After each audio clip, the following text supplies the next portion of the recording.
I want to tell you some of the principles that I'm starting with, and then we'll go quickly through probably too much material.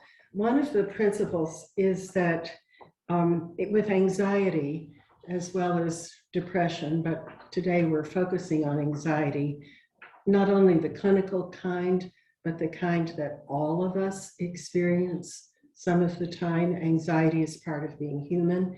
But one of the things that I think about with anxiety is that we hold the opposites like this. On the one hand is the terrible sensation and feeling, a feeling out of control, of feeling anxious, of worrying, and I'll talk more about what anxiety is. And on the other hand, we hold what I'm learning to call the good, the true, and the beautiful.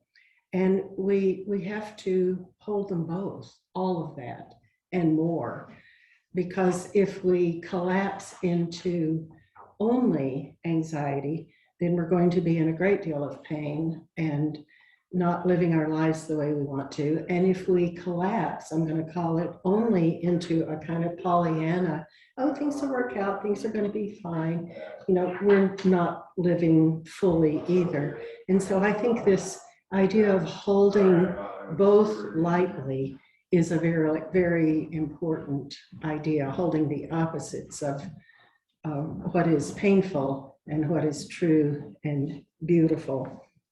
And I want to tell you about two spiritual teachers. For one, I need your imagination. Think of a cat, maybe a beloved cat you may have had, or you may not like cats, but you can imagine a cat. And here is this beautiful cat, sleek and healthy. And being a cat, I'm going to say he, has found a spot of sunshine to be in and is in the softest place in his environment, because that's what cats do. And he's totally relaxed, no anxiety, no sense of fear. Maybe he's on your lap, maybe he's on a pillow somewhere. And then, whoops, somebody comes into the house or something loud happens and the cat jumps up like this and looks around and assesses danger. And then when the cat realizes, oh, this is just Gary coming home, then he goes back to sleep and relaxes and settles back down pretty darn quickly, more quickly than humans usually do. And so the cat has just experienced his parasympathetic nervous system, which looks out for danger. And so everything, you know, does like this, but then the cat, our cat, who we lost recently, dear Lone Star, was a spiritual teacher, because we could watch him immediately turn around, look around, settle down, and relax again. How wonderful if we could do that as human beings. I can't do that, but Lone Star was one of my best spiritual teachers because he could do that. And also, thanks, Jennifer. You can just pass him around. And also, he was a good spiritual teacher because he would come and find me in the morning and let me know by herding me to a certain rocking chair that it was time for us to sit down and have our morning meditation. And he'd sit in my lap and purr, and I would hum. And so he let me not get away with getting started with my morning life too soon. So he was a spiritual teacher, and I miss him dearly. We're going to be talking about some of the ways that we can be a little more like a cat. We'll never be completely like a cat because we don't have that nervous system, but it's a good model. And then I want to tell you, of course, about another spiritual teacher, Jesus. And in the last few years during the pandemic, everybody have what you need here? Yeah, thanks. I've only got page 2, so if there is one. I've got a page 1 here. Oh, okay, that's okay. It's it should be printed on both sides, actually. Yeah. So the last few years during the pandemic, I was fortunate enough to find an amazing online teacher, Dr. Kayleen Asbo. I've been taking a lot of classes from her. She has her PhD from Pacifica Graduate School in Mythic Studies. And in fact, I'm going to go to Scotland on a pilgrimage with her in September. And so I'm doing a lot of reading about Scotland and sacred places there. And Kayleen has introduced us to a lot of extra canonical texts. Those are the texts that didn't make the cut into the four Gospels. And you're going to be hearing more from me about that in the future, but that's not our topic today. But I'm going to be offering some leading, teaching, sharing about these texts. In one of them, the Gospel of Mary, there are 3 extant copies, 2 in Coptic, 1 in Greek, that were found. I could go on and on, but I won't. There are a number of different translations of these, and there's a reason why I'm sharing this with you. In the Gospel of Mary, Jesus says to Mary, instead of "be not afraid," which we're used to hearing Jesus say a lot of times, he says something like this: "Peace be with you. Cultivate my peace within yourself." Now, what I'm going to do is give you several different translations of just that one line, "Peace be with you," because that's what we're hoping for today in our meeting, is how to cultivate a greater sense of peace and less anxiety. So I've got a bunch of them here. You decide which one you like best. These are all translated from Coptic, which is Egyptian. This gospel was, never mind, I could go on and on. So here's another one. "Peace be with you," he said, "acquire my peace." Karen King from Harvard, "Peace be with you. May my peace reside within you." "Peace be with you. Receive my peace." "Peace be with you. My peace receive for yourselves." "Peace be with you. My peace bring her forth in you." "Peace be with you. Receive my peace." And finally, Jean Leloup, a book I've just finished, "Peace be with you. May my peace arise and be fulfilled within you." So I think that's what we're hoping for. How to share this peace, receive the peace, cultivate the peace. Another principle I'm going with before I dive us into some more information is that the best way to share peace is, and to share a calm reduction of anxiety, is to be that person yourself. And it's pretty important for us as care team or parents or therapists or whatever we're doing in our lives not to give much advice. In fact, one of the teachers I had ages ago, Carl Rogers, said, "Only give advice if people ask for it 3 times, and then be careful." Be very careful. And so it's not that we're studying about anxiety so that we can tell other people what they should do about their anxiety. We're studying anxiety so that we can receive this peace within ourselves and can learn how to share it calmly and, when asked, with other people. So that's my principle about what we're doing today. Not, here's information that you can tell other people. Even in my therapy office, I really do my best to take my own advice and not give advice very much, unless people really ask for it. It's better to share. So I'm sharing that idea with you. Now here's a definition of anxiety. Would you look at it, and in fact, would somebody read it out loud, nice and loud, this definition of anxiety? And by the way, I want to thank my friend Leslie Burgess, whom some of you know. Leslie is a retired counselor, and Leslie has provided a handout that I'm not giving everybody. It's incredibly detailed on the brain and anxiety and the sympathetic and the parasympathetic system. And I figured not everybody would want this, but if you want it, pick one up. And if you want another one, email me and I'll send it to you. It's an extremely well done resource that Leslie provided. I asked her permission to share this with you.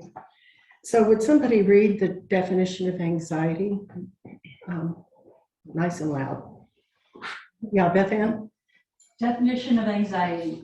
Anxiety is a state of physical and mental arousal related to fear. When anxious, we experience agitation and distress. Anxiety is not the same as fear because it's either become chronic or is in response to something that is not immediately threatening. Rather, there is a thought, fear, or perception that a threat may occur in the future, either the near or far future. Often it's difficult to even identify what we are anxious about. It's a very internal experience. We experience anxiety in our bodies, minds, spirits. When is anxiety a problem? When it's chronic or makes it hard to function or enjoy life. Okay. And what do you notice in this expansive definition? What's interesting to you about this? The fact that it makes it hard to function Mhm. and enjoy life. I Yes, think that's really my biggest problem, anxiety. yes. Uh-huh. What else do you notice? Well, I think anxiety is not entirely a bad thing because it might warn you of danger. Absolutely. And you might enter a building and there's just something about it you don't like. You want to get out, you don't want to be in there. And maybe you don't even know what it is about the place that bothers you. Right. And sure, shooting, maybe some terrible calamity happened in a similar building you were in, or it reminds you of something. And Right. if you're going to let anxiety ruin your life, just be wringing your hands all the time. No, that's not very functional. But I think some anxiety is not a bad thing. Well, and you've said an important thing, and that's that there's a difference between fear and chronic anxiety. And so we are talking about the kind of anxiety that makes our lives not go well or becomes chronic and painful, not human fear that, as you say, we really need. What's one more thing you notice about this definition of anxiety that's interesting to you? Bernadette? In response to something that's not immediately threatening. Yes, yes. Long ago, a friend of mine called it dreading ahead. Dreading ahead. It's not right there. We're not in the building that feels creepy and horrible, but we're worrying about it anyway. And it can become chronic. It's not happening right this minute, but it might be happening. And as my Oklahoma friend says, girl, that's written too much space in your brain for worrying about things that are not happening. Okay. But can you use it then as a signal that there's a problem you need to identify? Absolutely, Steve. Can we use it as a signal that there's a problem? Yes, indeed. And I'm going to be giving some suggestions about that. I'd like to invite you to do something for just 2 or 3 minutes. And that would be to either get up if you want to stretch or turn to somebody next to you and talk about briefly how you yourself experience anxiety. And we're not talking about normal fear. We're talking about either chronic anxiety or the kind of anxiety that makes it difficult for you to live your life well. And just share with each other how you yourself have experienced that. If there's anybody here who's never experienced anxiety, you should be teaching this class.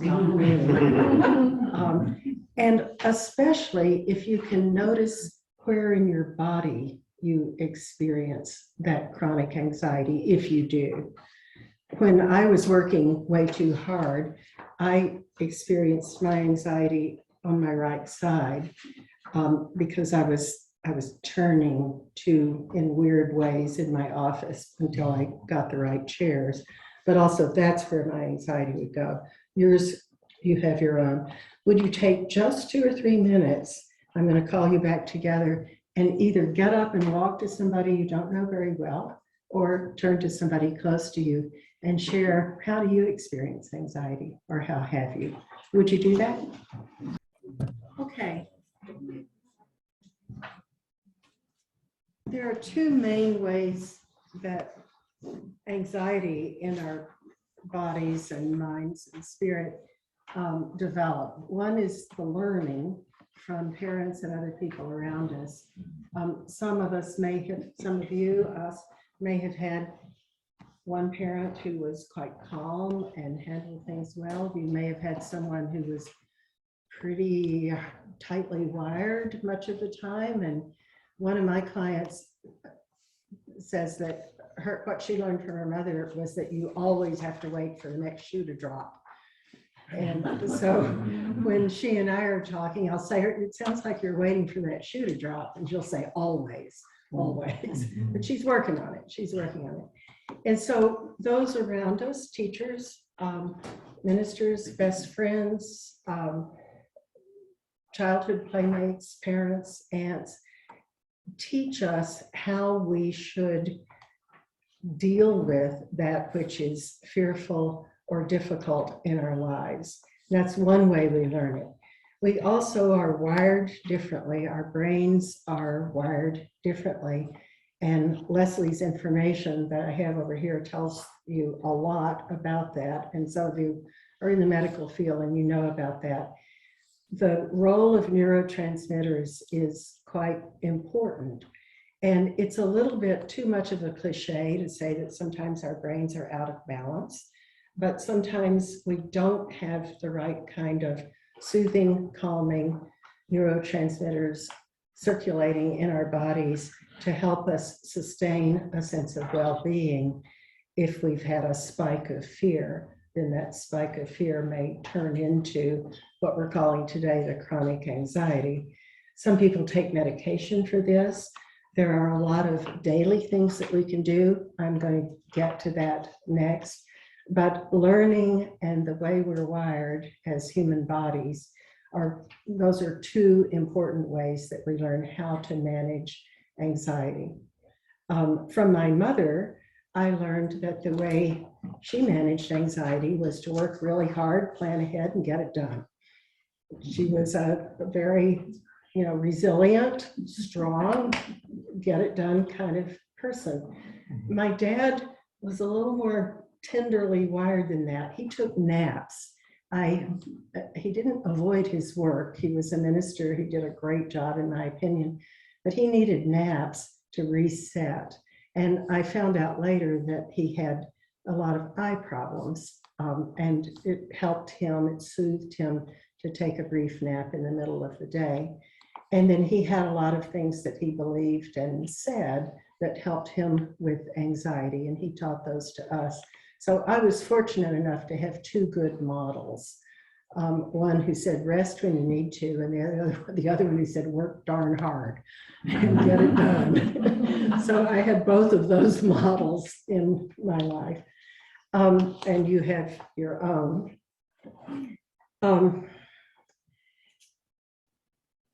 Let's talk together about some things that don't work for yourself or for other people. If other people around you are anxious, or if you yourself are anxious, what's some bad advice? I've started us off with a few, and let's just brainstorm, and then we're going to go quickly to what does work.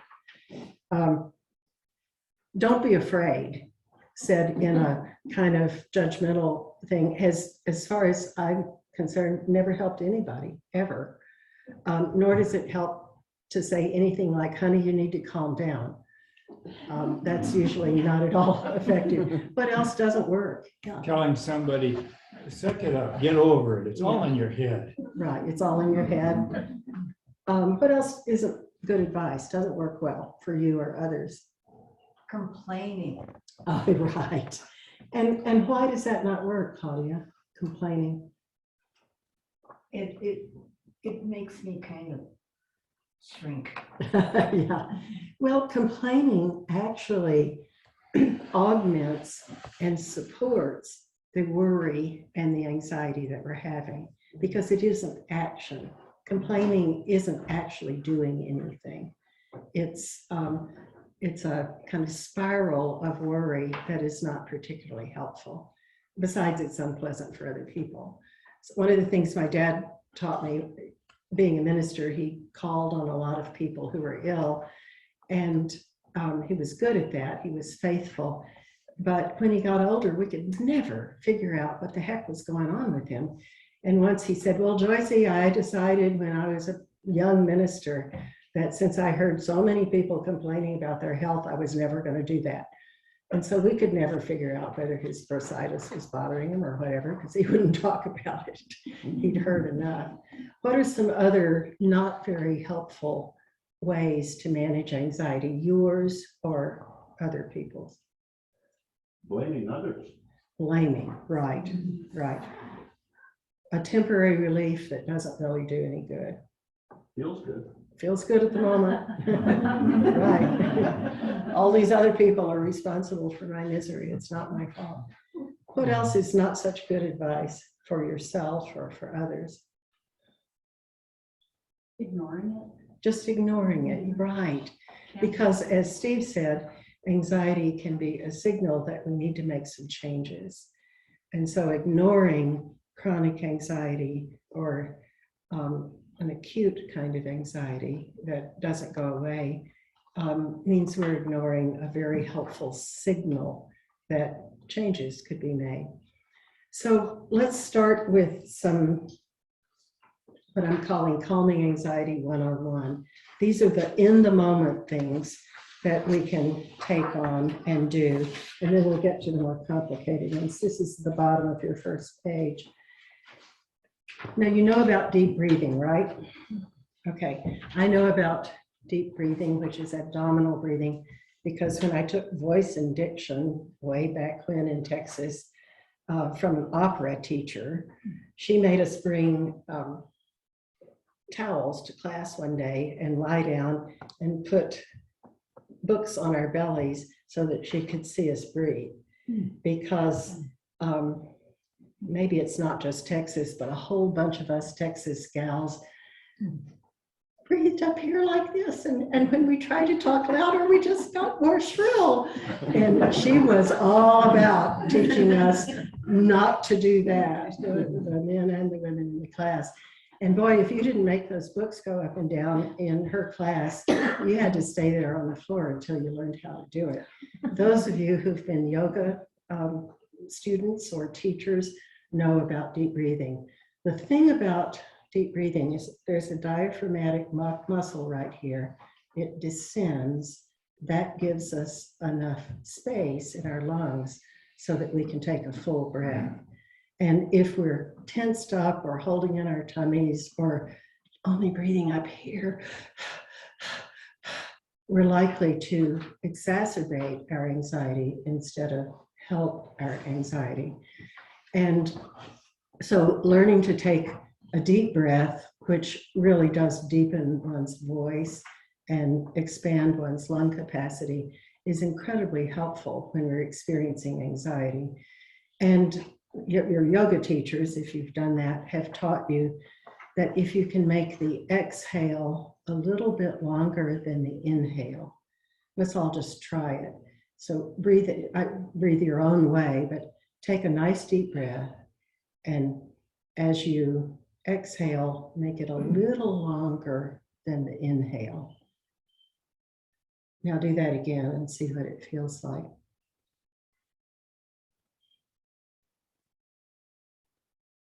Now that exhale is not the same thing as a sigh, but it can be kind of like, that can be a really good thing to do. Is that why we sigh sometimes? Yes, it is. We're not thinking about it? It's an inherent way that we try to manage our feelings, our fear or our anxiety. You're right, Linda. And now some sighing that goes on and on is not so helpful, but sometimes a deep sigh is exactly what we need, as well as tears perhaps, but you know how in yoga classes, sometimes the teachers ask you to make noise, and that's a good thing to do on your own at home as well. But the idea is to learn to do the deep breath and the slightly longer exhale. Now, these are what I'm calling the 101 things, the things that are not so mental. Another thing we can do when we realize that we're feeling chronic anxiety is what's called sensate focus. If you're in your head or in your worry, in your chronic worry, change the channel. Go for a walk, go fix a cup of tea, get a snack, do something with your body, even like this. It's like, wait a minute, there's more to me than what's going on in my worry mind. But doing something physical, sensate, is a really good way to distract from the loop of obsessive worry thinking that we've done. Gary does a thing that I think you find very helpful. He'll say, okay, I ought to go outside and do something active. Now, that doesn't always mean you're anxious, but it means my body, psyche, spirit needs a change, and I'm going to go outside and pull weeds or something. And I'm grateful, believe me, for him doing that. But changing the channel, if you're sitting ruminating, or worse yet, it's 3:30 in the morning, you're awake. That's the horrible time. Those are the haunting hours, 3 to 5. Those are the hard hours. And if you're lying in bed worrying, chronically worrying, ruminating about something that might happen but isn't happening right this minute, or you just haven't had enough relaxation in your body, psyche, then I know this is hard. I learned this from one of my clinical teachers. Get up, get out of bed. If it's freezing cold in Missoula, Montana, have a robe nearby. Walk, go drink something warm, change what you're doing, because if you just lie in bed, you know what happens. It's very hard to keep that loop from taking over your life. Outside of our bedroom, we have 2 yoga mats, and one or the other of us is quite likely to be out there in the middle of the night sometimes doing something relaxing. Not a big workout, not talking about that, but gentle stretching to just change the channel from lying in bed with chronic worry. So that's a really good thing to remember. Like, if I am obsessing about, ruminating about something that I've been over 17 times and nothing is changing, do something different with your body. Sensate focus. What are some of the things, just real quickly, that work for you, Claudia? The Buddhist practice of pause, Yes, relax. yes, yes, yes. I do Pausing. that whenever I'm in traffic. Good for you. Pausing and relaxing. Life is not a sprint. We can experience our life full of pauses and relaxing pauses. When I was during my clinical internship, we learned something called a 6-second relaxation response. I'm going to teach it to you real quickly. You don't have to do it if you don't want to, but what it is, and the 5 of us who were interns said, we've got to do something to get through this very difficult year. And so we did a lot of support of each other back then. We were good friends. But we all, in those days, we wore watches, remember watches? Some of you still were. So we would put our watch on the other hand, wrist that we didn't usually wear it on. Every time we saw it over here, for me on my left hand, it meant consider doing the 6-second relaxation response, because we were working with very, very, very, very difficult inner city issues in Portland, Oregon. And there was a lot of stress. There was a lot of anxiety. Chronic and acute for us and for our clients. So here's what it is, and we're not going to practice it long, but I want you to have it in your toolkit. So you're sitting down. I'm not going to sit, but you close your eyes. In fact, if you want to do this right now, close your eyes, because I'm going to ask you to do something with your face, and I don't want you staring at each other. So close your eyes and take a deep breath in, as though the oxygen is coming through your legs, from the earth, through your legs, up through your lungs, filling your lungs gently as possible. You'll have to do this at your own speed. And I know oxygen doesn't come through our legs. I understand that, but this is a visualization. And then get in your mind something calming or peaceful, either a sight or a sound.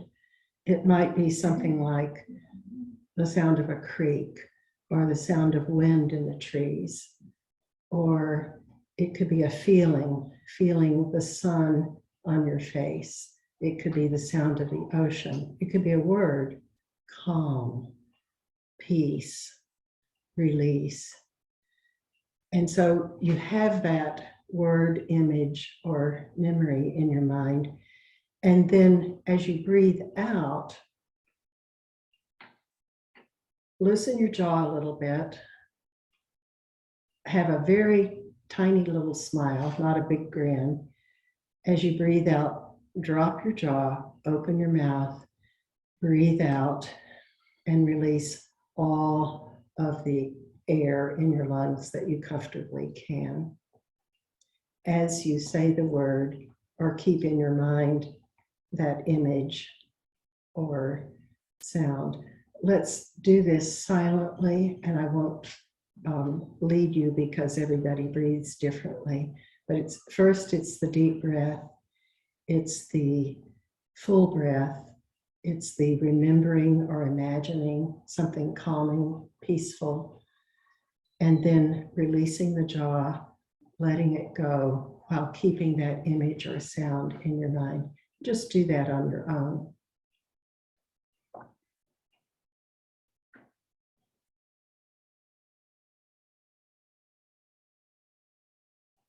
When you're ready, open your eyes, and would 2 or 3 of you share the image, the sound, or the sensate, imaginary thing that came to your mind?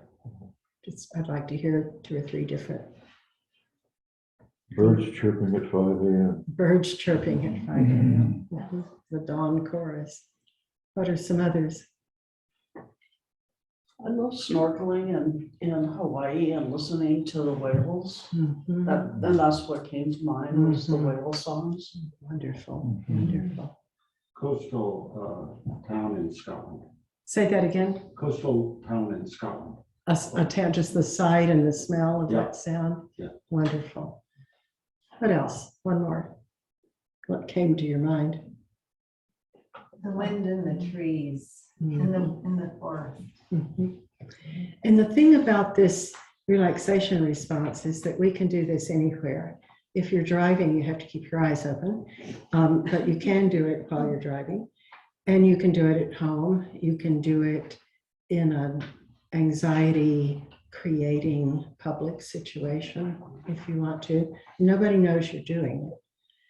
But the idea is to get so good at it, so habitual at it, that when you need it, you have it. And that's what the 5 of us interns did that year. We were always, we'd walk past each other in the hall and somebody would tap their wrist, and it's like, okay, she saw that I was really anxious or upset or rushing. And so we got good at it, and now I can use it whenever I need it and want it. So that's one of those daily practices that you might consider. And now let's talk about some more daily habits. And I'm watching the time, so make this quick. So the sympathetic nervous system, remember the cat that gets really agitated fast, that's our sympathetic nervous system alerting us that there might be danger. The problem is only if we're not releasing that response. So the sympathetic nervous system in the human body is all about, we used to call it fight or flight. It's all about arousal, but also freezing. We've discovered, especially in traumatic situations, that some people freeze. Their bodies and minds can't move. A lot of people who've experienced sexual violence or physical violence don't fight or flee, they freeze and have to learn how to do something other than just freeze in place, which is kind of an animal response of if I'm really, really, really quiet and still, maybe nobody will see me and maybe I'll be safe. It's not that we think that way, it's just the body responds that way. So rather than having the sympathetic nervous system run the show, fight, flight, freeze, here are some things that we can do.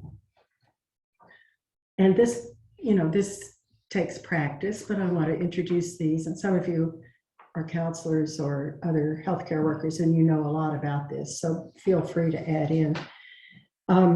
It's important to learn constructive self-talk, things that we say to ourselves as well as others that are true, that challenge our beliefs. You might say to yourself, all right, I am frightened about this. For instance, I'm just going to do an interior dialogue here. I am so concerned about the hatred in our country and in the world that I don't know what to do. I don't know how to confront the paralyzing fear about that. And we're doomed. We're just doomed. I think we're doomed. Constructive self-talk doesn't say anything like, oh, that's silly. Everything's always worked out just fine. It hasn't. We know that. And it's not working out just fine right now. But a constructive way to recast that would be, all right, I am deeply concerned. I'm concerned about my children, my grandchildren. I'm concerned about violence. What can I do? What is one step I can do to contribute? I am afraid. That is true. I am anxious about it. I don't know whether there's a viable future, but I refuse to let myself freeze in place. What might I do, not to save the world, but to do one thing and the next thing that will be helpful? And so that's a way of talking to oneself that reframes the catastrophe that is out there. And I'm not denying that catastrophes are happening, for heaven's sakes, they are. And I'm not saying anything like happy talk. Constructive self-talk is a realistic assessment of what is happening and then asking what would be helpful for me to do, either to take care of myself, to rest, or to take action that could be helpful. And these can be small. It may be what you need is a nap. It may be what you need is a walk, maybe a talk with a dear friend who has another perspective and can help you with that. So constructive self-talk means kindness to yourself and kindness to others, and supporting your desire for change with the kind of self-talk that you would do with your best friend or with your daughter or your son. Good parents don't say, oh, that is ridiculous. I can't believe you are saying that. You are not going to get shot at your school in Missoula, Montana. Jeez. I'm sorry to bring that up, but that's one of the things that we're all worrying about. Instead, what do? We give them support. We tell them, as Rabbi Mark said the other Sunday, that we will do everything we can to keep them safe. We touch them. We offer kindness. We join with, and we don't shame anybody, including ourselves, for what we feel and think. The idea is not to shame, but to join with and to offer kindness and compassion and whatever kind of support we can, including to ourselves. An awful lot of time in my office is spent asking people to be a little kinder to themselves. I don't work with very many people who are unkind to others, but I work with a lot of people who are not so kind to themselves. So I spend a lot of time doing that. Maybe you do too. Another helpful daily habit is to challenge, if you're stuck in this loop of catastrophizing, ruminating, self-criticism, helplessness, there's nothing I can do about it, or perfectionism. Remember, perfectionism is the enemy of the good. If we think we have to be perfect, then we're never good enough. So the idea is to challenge thinking, okay, I am deeply concerned about climate. Our grandchildren may not have a viable world. I'm sad about this. I'm doing some things. I wonder if there are others that I can do. But the idea is to challenge the idea that you're helpless, you can't change anything, there's nothing you can do about it, and it's just a done deal, whatever the it is. Because helpless and hopeless and negative thinking leads to depression. Depression is the other side of the coin of anxiety. They're both mood problems, issues. I'm not going to call them disorders, but sometimes they are. But they both have to do with affect, with feeling. And so when we teach ourselves to challenge negative thinking, we're helping not only our anxiety, but potential depression and despair, which we all know is something that as human beings we're dealing with. Now, you've heard this, and you don't need me to tell you much about it, but movement, which means getting our heart rate up for above 110, 4 to 5 times a week for at least 20 minutes, is one of the best forms of medicine that we can take. And this is very important for anxiety as well as for depression. It can be gardening, it can be walking. You don't have to run a marathon. You can get on the elliptical. Thank heavens for the elliptical, because I can put my Kindle in front of me and I can stay on that thing for 45 minutes if I want to, because I'm reading my book. And so I've found something that works for me for cardio. I have to work harder at the gentle stretching and other forms of movement that my body needs, but I have to do it, and we all do. So the idea is to get a daily exercise routine that suits you, that fits you and your body and your life, and practice that. Control what you're able to. Okay, is there anything I can do about this?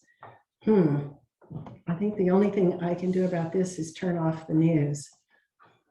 And I really actually do suggest, I say later, we may or may not get to it, titrate, manage how much you take in of bad news. Mm-hmm. We're not meant as tender human beings to fill ourselves with the bad news of the world all the time, all day, and especially not at night before we're trying to go to sleep. And so there are times when, and Carrie and I will say, you want to listen to the news? We don't watch the news, we just listen. And one of us will say, no, I don't, not today. Or we'll say, yeah, I do. I want to know what's going on. And so I'm not saying keep yourself head in the sand, but I'm saying pay attention to what you're taking in to your body. It makes a difference. And then, of course, meditating, writing in a journal, planning and making lists, praying, reading things that are helpful. You may have this habit, it's a good one to take. If you're worrying about stuff that has to get done, put it on a list, which gets it out of your head and heart and body, and promise yourself you'll tackle that at the appropriate time, and don't take it to bed with you, because that's the 3 to 5 o'clock horrors that can hurt us. Now, some people say, I don't like to do this, that, because then I just worry about my list. But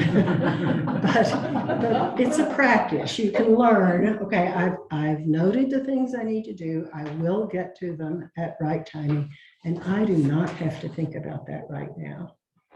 Now, for these, before we go to the parasympathetic system, think about what we've just been considering. And do you have any additions, comments, questions, things you would like to join in on? We'll stop in about 5 minutes. So just look at or think about this. Yeah. Should you validate when they have crazy anxieties or about things that are never going to happen?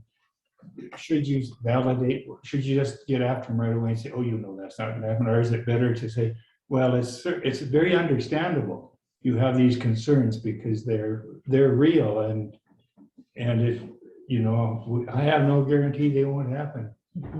But try to look at it positively, that it's not likely to happen. See if you can get your mind. Are you talking about yourself or with others? Yeah, when I'm talking to myself and also I'm talking to others, and they're all upset about wars and floods and forest fires and everything. The To say, natural well, things that we're upset about. Yeah, is it good to say to them, it's very understandable you have these worries, because they are horrible things to worry about. I wouldn't. I would start with the kind of rule I learned in counseling is first reflect the feeling. You are feeling really anxious about the possibility of a wildfire season for us. You're really, really worrying about that. And so to name and notice the feeling that we ourselves or the other person has is always a good place to start. Would you validate their feelings? Well, naming and acknowledging is validating that they have it. And what I'm saying, I think that's a little different from what you're explaining, is that if I'm feeling something that's very deep, let's say grief, I do not want somebody to tell me that I'm going to get over this. I will get through this. Yeah. Or if I'm feeling terrified about some wider issue that we've been talking about, I don't want somebody to tell me anything about what I'm feeling except that they get that I'm feeling it. Oh. And then my next move would probably be a question. What has been helpful for you at other times when you've been in a situation like this? And almost everybody has something helpful that they experience and can remember. Because if I'm a friend with somebody and my friend says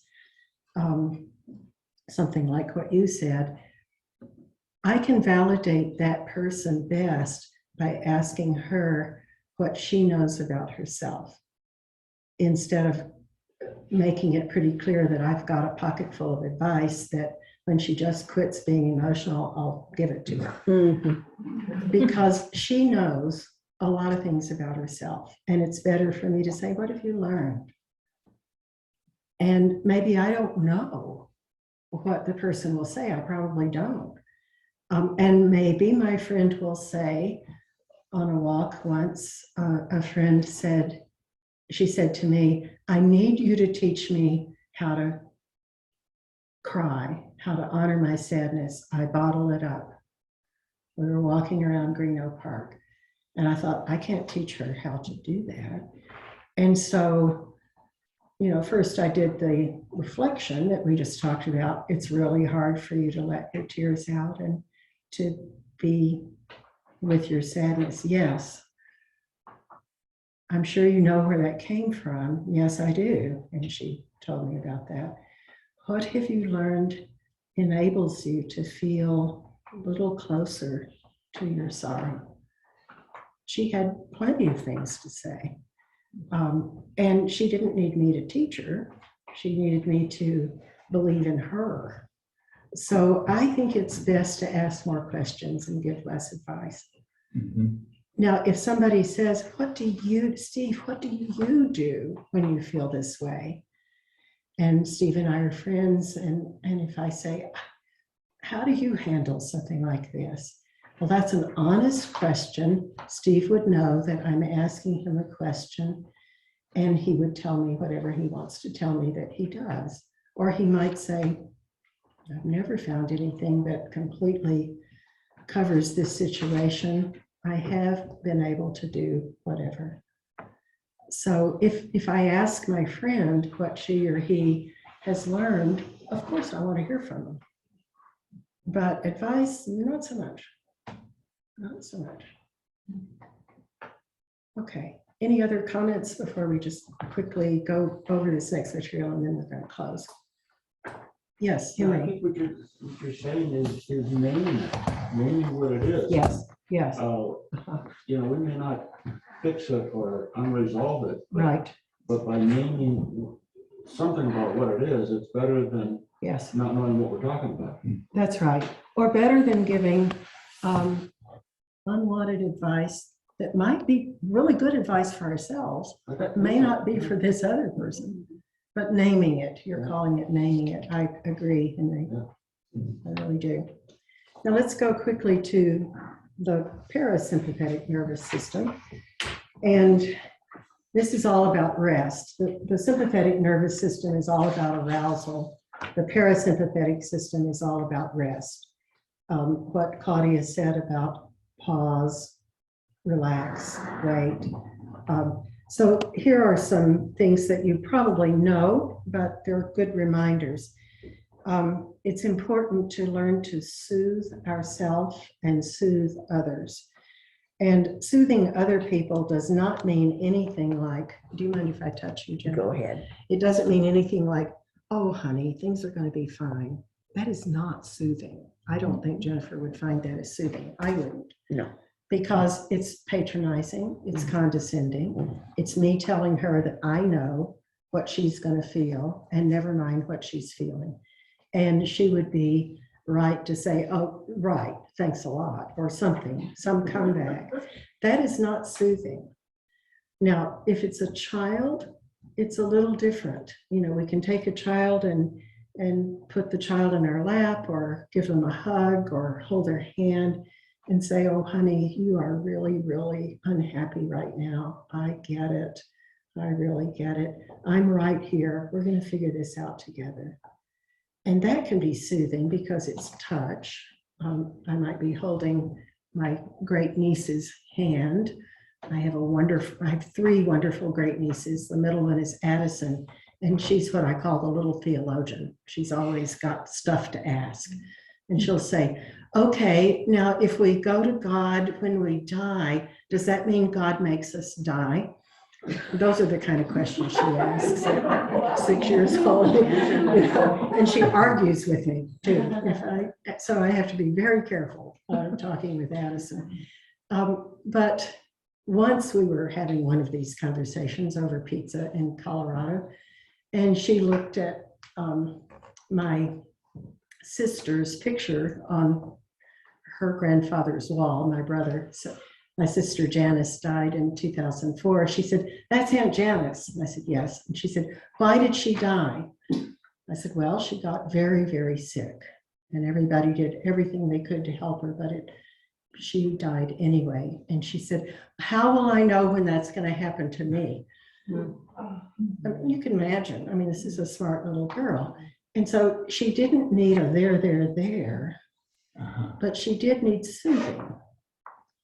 And so there are a lot of things you could say. I'm not sure what I did was perfect, but it was something like, you are probably going to live for a very long time because you're healthy and young and you have good parents who are taking care of you. And there'll come a time when your body is worn out or something happens and you'll die, and you may not know when that is. But I think that's going to be a long time from now, and we love you and we're going to be right with you. And you can count on that. And that was enough. Then she was ready to ask another hard question or something. You know, every family has their little theologian. So people need soothing. We need soothing. I've listed some of the things: warmth, quiet, darkness, unless you're rightly afraid of things that happen in the dark, being comfortable, and being safe. These things are soothing. Sometimes a hot bath is a great thing. Relaxing the muscles, ways we've talked about, the breathing, gentle stretching. When we're experiencing anxiety, that's not when we need to do the hard stretching, but the gentle stretching that we hold for at least 30 seconds. Lifting weights or doing some kind of weight training is really good for helping the body release a lot of stress and anxiety. Head down postures. Legs up the wall. You people who've done yoga, you know what that is. I'm not going to do it right now, but you lie on the floor, put something under your head, and stick your legs up the wall and stay there for a while. Just get as close as you can. That's not only a good stretch, but it's a way of putting your head below your heart and changing the way the blood is flowing. When I would, again, way back when I was working way too much, I would sometimes come home from my day and do legs up the wall, and Gary would come back and say, is there anything I could do to help? Can I start supper? It's like, no, I just need to stay here for a while. And sometimes I would find that I wasn't so much crying as leaking. And it was something like, I felt like a little pitcher with my legs up the wall, then some of the feeling could leak out of my eyes. And so anything that gets head lower than heart is a really good relaxation response. Gary and I often do something we call 90-90. You lie on the floor, you put your legs on a comfortable chair or a couch and just stay there for a while. You're in that position like that. And that can be very soothing. So that's one of the soothing postures. I use an eye pillow when I need to relax. Just lie down, put it on my eyes. That gentle pressure on the eyes is actually can be helpful. A calm digestive system, eat the right stuff, don't eat the wrong stuff. That will help a lot. And we all pretty much know what the stuff that helps our body is, and this is not a nutrition lecture. Pausing, as Claudia was saying, instead of rushing. And I really want to recommend sleep hygiene. This is partly because I'm an offender. I like to read late at night, and sometimes I read on my screen or my Kindle, and that's not good for me. That wrecks my sleep. It's better for me to read a real book, and preferably something not arousing, something nonfiction or gentle fiction, and then go to sleep. Other people have other needs, but the idea is about 2 hours before you want to rest or go to sleep, turn off the screens, turn off your phone, get out from in front of your computer, because it's very difficult to rest when our brains have been stimulated in that way. Do you know, does that affect our ability to fall asleep or to stay asleep? You know, that waking up 3 to 5, is that also affected by? You know, Beth Ann, that's a great question. I don't know the answer. I know it affects the falling to sleep. I don't know the answer to your question. Do you have a hunch about that? No, I don't. But Yeah. I'm a 3 to 5 person, so I Yeah. just wondered. But I do know that my 3 to 5 times are improved when I do a lot of these things. I don't know any one thing. Okay, now just to summarize, because our time is up, the idea is to, the best of our ability, if we can learn these calming, soothing ways of being, we're more likely to be able to be with somebody who is hurting, suffering, worried, or in anxiety in a way that isn't going to be obnoxious or not very helpful. Sometimes, don't you know what it feels like when you're in the presence of a calm person? You know, it radiates, the calm radiates even if they're not saying anything. I bet we all have people in our lives who are that or have been that way for us. And so the reason I'm focusing so much on us today is because if we're on a care team or a counseling team, a medical team, a friend team,